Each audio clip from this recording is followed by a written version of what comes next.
putol oh. Mot sa unsa ni? Para sa putol o kabalugasan na.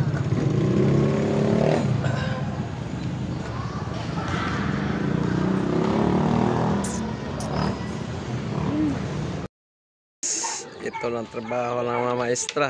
Maestra na yung mga dito sa ilang estudyante. Ano? Tinyo ang mga maestra. Visiting sa mga estudyante. Ano? Mga maestra nang pumupunta sa mga estudyante. Ayan o. Naalam di ay. Ano wala tao dito? Ay, patay. Pero mabalik ko siya. Ako na lang. Walang tao. May pa.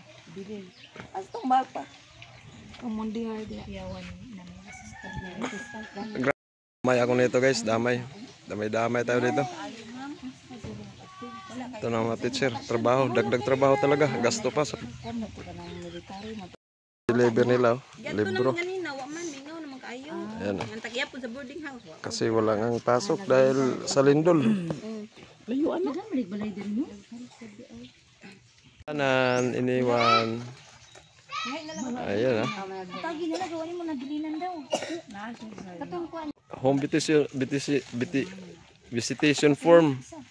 Ay, ano. Tibok tuig na, tagaan ka naggrado na. Pwede na rin mga teacher. Na kami, uwi. Punta kami doon sa teacher. Doon kami mananghalian.